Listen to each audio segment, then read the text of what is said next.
When you have a healthy donor pipeline, there will come a time when you need to transition a donor from mid-level to a major gift officer's portfolio, from a major gift officer to a planned giving department, or even from a higher level of giving back into mid-level. It can be hard to know what to say or even know how much to communicate about it when a donor is going to be managed by someone else. If you're looking for a seamless process for any of the above scenarios, stay tuned.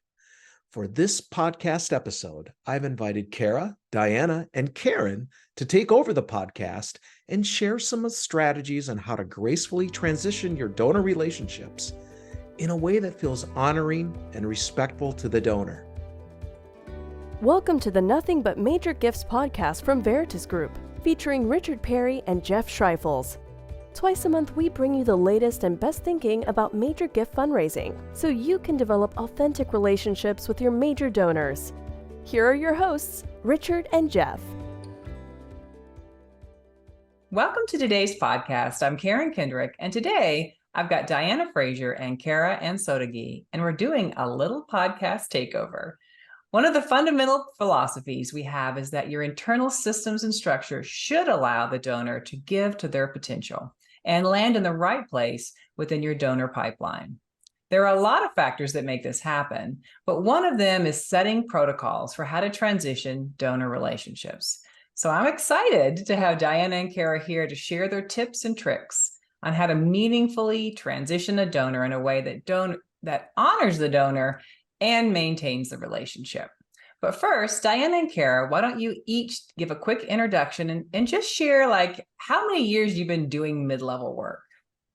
Boy, that's a good one, Karen. First, I love that it's a takeover of the podcast. That's kind of fun. So I'm Diana, and before I joined Veritas, I spent 32 years in the nonprofit sector as a frontline fundraiser, including a major gift officer. And when I was last in a university environment, I helped set up our first mid-level program there out of the annual giving program. But in terms of working with Veritas in the last 10 years, I don't even know how many mid-level programs I've been involved with to help set up and maintain ongoing, but I'm involved with 3 right now.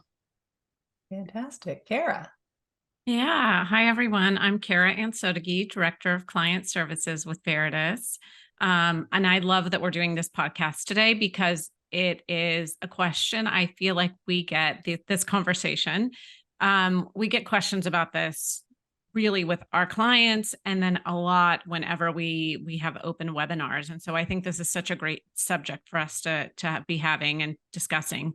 I've been with Veritas for just a little under 3 years and in the mid-level space for probably about 10 years now. I ran a large national mid-level program for a nonprofit. And before that had worked with 2 different organizations in both their mid and major space. Thank you. Great. Yeah. Got so much expertise in the room. All right. So let's get started by talking about what kind of transitions you may need to develop that protocol around. Karen, there's a couple things to take into account. First, let's look at from mid to major, because and then also into planned giving, because that's often where the first conversation happens. Mid to major is often about either hitting a giving revenue or a level. Maybe it's a threshold of, say, 10,000 is the bottom of your major gift portfolio. But whatever that bottom of your major gift portfolio, that kind of becomes the tipping point to really take a step back and think through, should this donor be moved? But there are other things to take into account. If you're a mid-level officer and you're talking with a donor and you learn they have a donor advised fund and you didn't know that previously, they hadn't given that way to your organization. So they're giving under that giving threshold, but there's potential for greater. Or you found they have a family foundation, or maybe they want to sell a business, or there's other wealth indicators that make you think, there might be more possible here with a deeper connection. Just as an example, I worked with a mid-level officer who learned a donor she was connecting with did in fact want to sell a business. And they were interested in the charitable aspect of that. And that can be pretty technical. So it was beyond her skill level in terms of giving advice. Now, bottom line, the donor has to have their own financial advisor. We don't mean ever for a staff member to take that role. But she connected the donor with the major gift officer in that region, as well as their planned giving team member. And that resulted in a $350,000 gift following the sale. Wow. which is pretty amazing. And it started with her listening to what they said and asking a few questions and then being able to move forward. So that's a great example, mid to major, and including pulling in plan giving. Now, So basically, just quickly, you provide training for mid-level officers to be really clear on what are those indicators. They have a list, they know how to listen for them, they know what to say when they hear them. Yep. Awesome. Yeah, there's a whole list of capacity indicators you want to pay attention to. Do they have multiple houses? Do they travel extensively? You know, that kind of thing. That's enough to listen and start paying attention for. Now, for transferring to plan giving, it's a little different because it's not really about large gifts, right? That's about how long the donor has been engaged with the organization. Possibly they've expressed an interest in legacy, so you might want to pay attention to that. They may have brought up they're interested in something more complex like a charitable gift annuity or a trust, which those are technical instruments and you definitely need expertise for. But you also want to learn maybe what's going on in their family life. Maybe they mentioned they don't have children, or their adult children are well established and they don't have an intention of leaving them much in their estate, or they're interested in exploring leaving something to charity in the estate. Those are all things to keep in mind. But that said, I want to say, and particularly when it comes to plan giving, it's wise to keep the mid-level or the major gift officer in the relationship as a partner with a plan giving officer, because once the PGO is done with the technical and the subject matter expert information they bring to bear and assist the donor through that instrument they might set up, you want to have an ongoing connection for the current giving, and you don't want that to have fallen completely by the wayside. So in terms of protocol, maybe the PGO becomes primary and the MLO or MGO becomes secondary, and then when that's done, you reverse it back, something like that. So And Diana, that's yeah.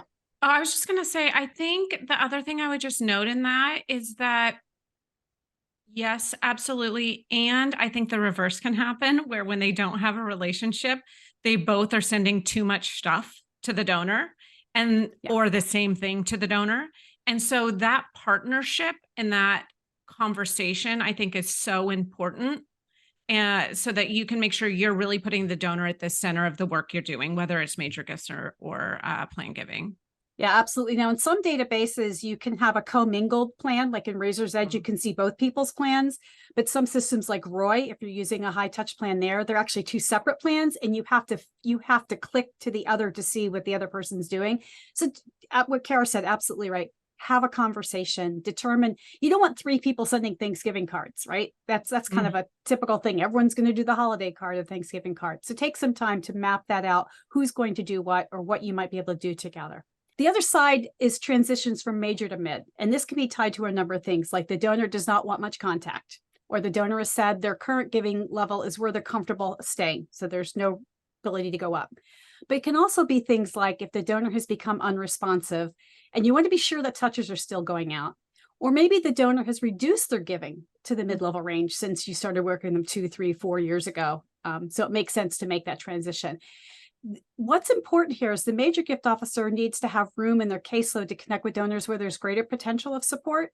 So they need to, from just a return on investment for the organization's investment of time, to put the donor into the right category. And then once a good transition is made, the donor is going to have a better experience at the mid-level with the consistent touches than at a major gift level where the donor has fallen down low and maybe it gets real sporadic. So those are things to think about.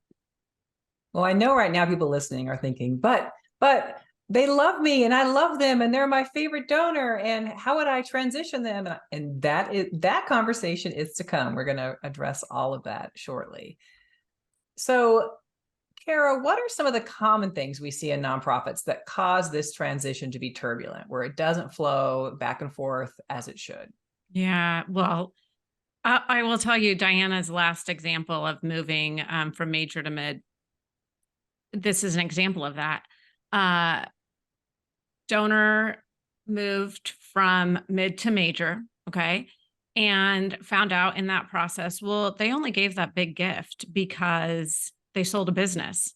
So now they're going to have to move back to mid eventually because they don't have that capacity. And this is really one of those, this is why it's so important to understand the donor, why they made those gifts before you make those moves, right? Because there might be a reason not to, and we're going to talk about that in a little bit. not to make that move. And that would have been one of the cases so that the donor would have felt good about that journey. And so I just think there are a lot of situations where it can feel turbulent. That is one example. I would say another is really when there aren't protocols in place for a handoff. In this case, organizations really don't have parameters built for how frequently, those handoffs should happen. And we get that question all the time. When should I do this? Here at Veritas, we review caseloads every 6 and 12 months to make large transitions. And I want to be really clear. If a donor comes in mid-level and makes a really big gift, and we've had a connection with them, we would consider them qualified for major gifts, right? We've had that two-way connection. We're going to make that transition immediately if it's the right thing for the donor. But there's a lot of donors that kind of move up throughout the year and they get to that point. We really evaluate those at the 6 and 12-month mark of the fiscal year. Another issue really can be seen in silos, right? We talk regularly at Veritas about breaking down silos. Excuse me.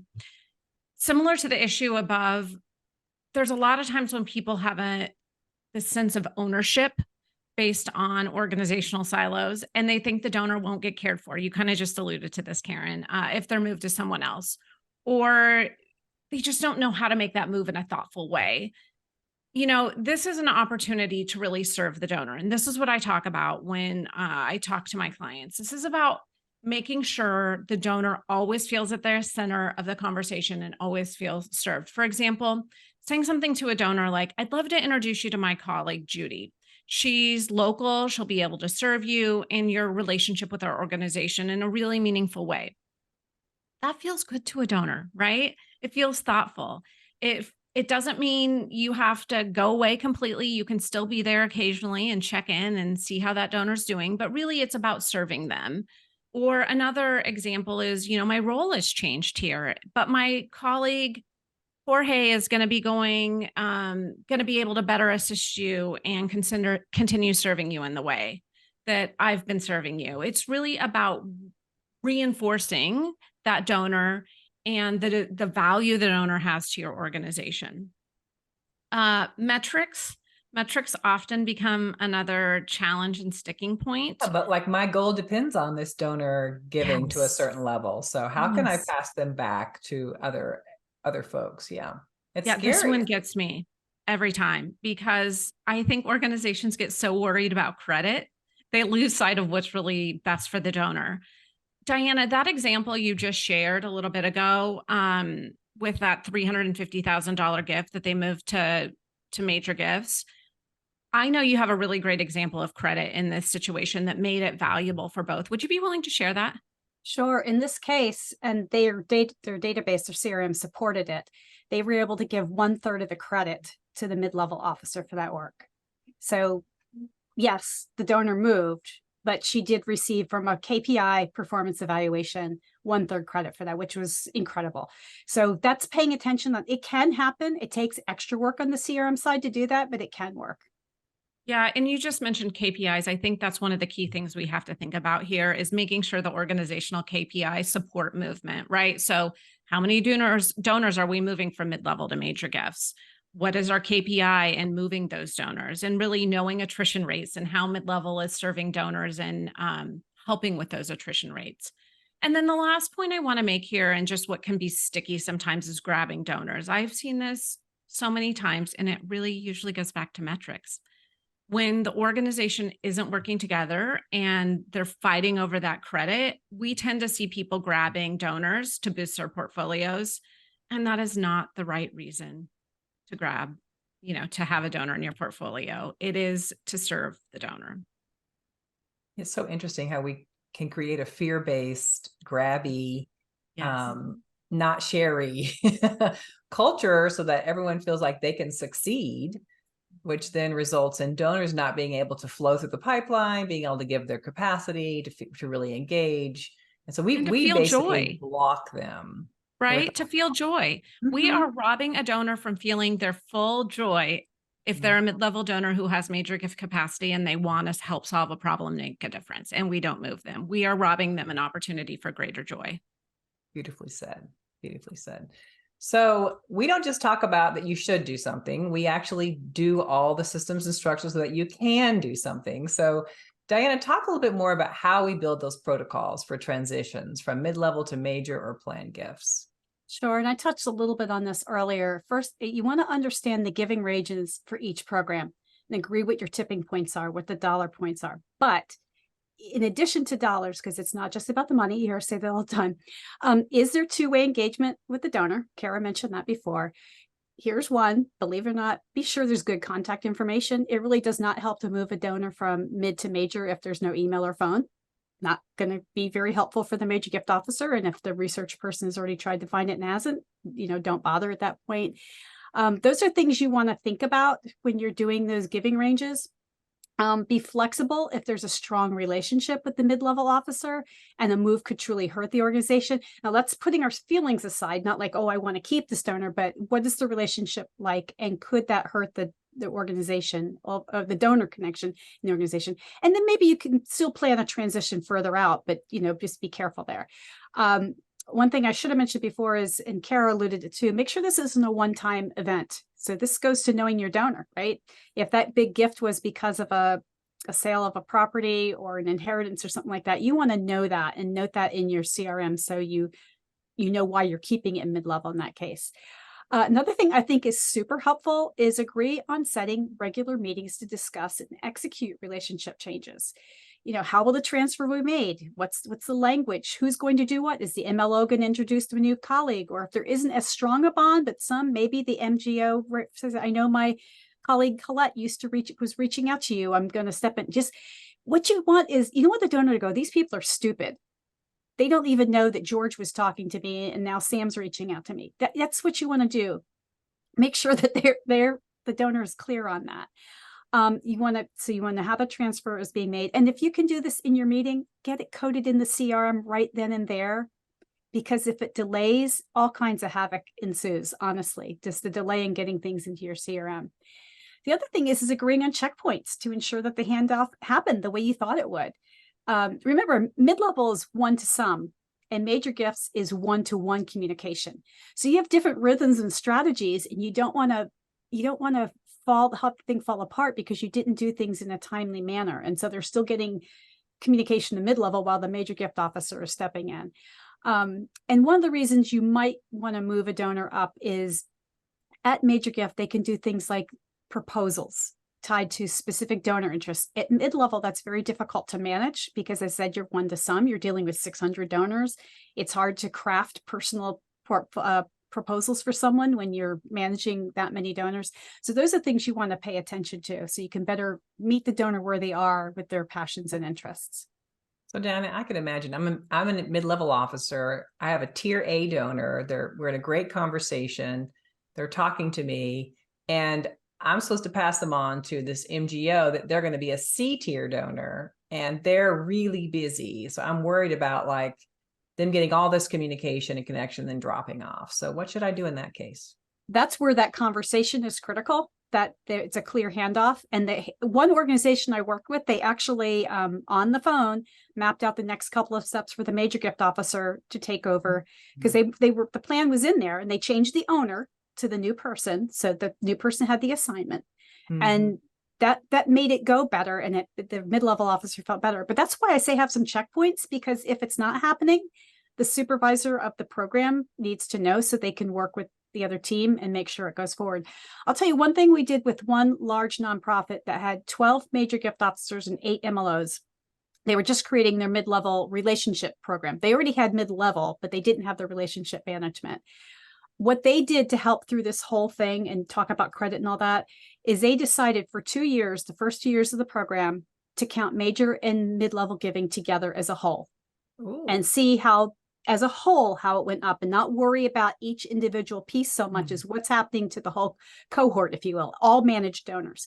That's something leadership can do. Yes, it's a little tricky, but it takes away some pain points. They're just not necessary, particularly when you're new to this.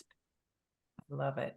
I'll never forget when I started at the University of Kentucky College of Medicine, my boss said, donors are not your friends. you're here to connect their heart to our mission. And I think that's really good advice to add to this, is that we have to watch out. I mean, you're going to have certain donors you really care about, but you need to always keep in mind you're helping them have a relationship with the organization, not you. And that really helps in making those transitions. And, Karen, I would just say that that's why we talk about also that whole point of sitting and see, what do you do in that case? That's why when it is mid-level, we don't move them unless they're qualified, right? Because we don't want them to go to major gifts and sit in a pool, because that major gift officer doesn't have time. So that's why that two-way connection is so incredibly important. And, I know I'm going back a little bit on that, but I will just say, to your recent point, we tell our clients that regularly. They don't have to be your friends necessarily. You want to be friendly, but they're your donors and they're the organization's donors. And that's really what you have to keep in mind. Thank you. So Kara, jump into a little bit more on the protocols and that transitioning. Add to that conversation. Sure. I think Diana really covered it really beautifully, and I've touched on it a little bit as well, but those protocols really are going to be based on the timing we talked about, the 6 and 12 month mark for your fiscal year, right? Not necessarily the calendar year, but your fiscal year. And then of course on qualification. Reminder, everyone in mid-level is qualified. So we talk about that, but when we say qualification in this case from mid-level to major gifts, we mean they've had that two-way connection with the mid-level officer and we know more about their passions and interests. So an example may be, I have a client currently that I work with on both mid and major. Their giving threshold is $5,000 for major gifts and their fiscal year starts in July. So that means in January, they'll have just finished their 6 month mark on their fiscal year. So we review all donors who are at that 5,000 plus level for mid-level that have had a two-way connection. And that's when we then start working with the mid-level officer to introduce the major gift officer to those donors. We do that based on donors' preferred method of communication. So whether that's email, phone, text, and then it's a warm handoff. And that ultimately sets the major gift officer up for success in building a stronger relationship. This client in particular, they have a lot of donors who respond really well to Grativid. And so they do a dual video. Oh, cool. Right. Nice. And so they say, hey, my name is, Joe, and I just want to introduce you to your new mid-level officer. And then our major gift officer, and that person comes on and says, I can't wait to connect with you. And it's just this put a face to a name opportunity, really warm. And then it just really helps them when they're building that next connection. And I'm assuming they don't say mid-level officer, major gift officer. They're No. just to be clear. Yeah, your contact, your representative. Yes, Yeah. yes. You were with the major gift officer. You're now with the mid-level officer. And it's not moving donors down. You're putting donors where they belong in that That's pipeline, right? Where you can best serve them. Right. So- and as a quick aside there, you don't use mid-level officer, major gift officer anyway, communicating exterior to your That's right. organization. Hopefully your front-facing title is donor relations manager or philanthropy director or something like that. That's right. Thank you, Diana. So starting with Kara, and then Diana add in as well, talk a little bit about creating efficiencies. When you don't quite have enough for major gifts, or do you have a good amount for mid-level donors, but no MLO, you don't always have full caseloads for everyone. How does it work? Well, I think we've seen a number of things be successful. What really is going to matter is that you have those protocols built for what your success is. I see situations where there's a mid-level program leader and they only have a partial caseload because they still need to be able to be a leader in that work. And that has been very successful because they're doing the work every day. They understand the value of the work. They're able to translate the value of the work to leadership even higher when they are holding that small portfolio. In addition to that, we have some clients who maybe are in a small territory and they hold a hybrid caseload. So it's maybe half of a major gift caseload and a small portion of a mid-level caseload. So as they are qualifying those mid-level donors and building relationships and seeing those upgrades, they then are able to build those monthly strategic plans for a major gift caseload because they now know the donor has value. So there's there's a few different ways that we can really see this work. Diana, I'm sure you've seen it work in different ways as well. Yeah, the hybrids with hybrid caseloads, when you have major gift and mid-level, just make sure you get your ratios of, how many in each category to fit with your workload. So that's just think that through. But where I've seen some incredible success, and I know we talk about this, if you don't have a full-time person to do this, and say it's your CEO who's doing it, you want to make sure you understand how much time is really available and right size the number of donors they're working with. Because we say all the time, we believe strongly, and we've seen it, you will raise more money from fewer donors because you have the right focus and strategy, right? So I worked with the CEO of a small nonprofit. Initially, he had 92 donors he was trying to manage. He was the CEO of the organization. He had a lot of responsibility. And those 92 donors gave 1.9 million. After he started working with Veritas, I got him down to 60. He raised the same amount of money from 30% fewer donors. And then again, he grew it up a little bit to 65 and he raised 2.5 million. But what happened was he had right focus, right strategy. He was letting go of things he didn't need to deal with. And they eventually did hire a major gift officer, and then he carved even more donors to that person. I had another executive director. She started working with us 2 years ago. She reduced her caseload down to 40. And she increased in her very first year of doing that, she increased her giving year over year by 45% from those donors. Wow. So she was seeing more from the 40 than she did from, I think she had like 80 before. It happens again and again. And it goes down to right focus, right strategy, using your time well, not having all this fear building up in you. I'm not getting to these people. I'm not getting these people. And so with that fear, now you're not actually doing the things you could be doing because you've got this constant churn in your head. So right size really does matter. Thank you. Kara, anything else you want to add before we close out? This has been a great discussion. Yeah, this has been great. I think I said it in the beginning and I'll say it again because I think it's so important. Making sure your donor is at the center of all of your conversations. This isn't about the mid-level team and this isn't about the major gifts team. This is about the donor and serving the donor so that they know the difference they're making in your organization, and determine who the right person is based on that donor, what they're capable of giving, what they're currently giving, and do it in a thoughtful way to ensure that they are your donors for years to come and that they really feel the joy that they deserve for helping you in your mission. Love it. Thank you. So thank you, Kara and Diana, for joining me today for this episode that we snuck away and did on our own. And we hope this has helped you all get some great tips for how to meaningfully transition a donor relationship.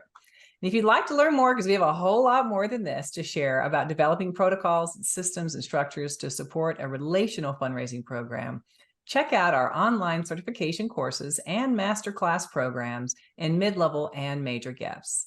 You can find all our training programs with a link in the show notes or by heading to our website, veritasgroup.com, and clicking training in the menu. Take care, and we'll see you next time. Thank you for joining us for the Nothing But Major Gifts podcast from Veritas Group. Richard and Jeff also write an ongoing blog that you can subscribe to for free at veritasgroup.com. Please join us again next time.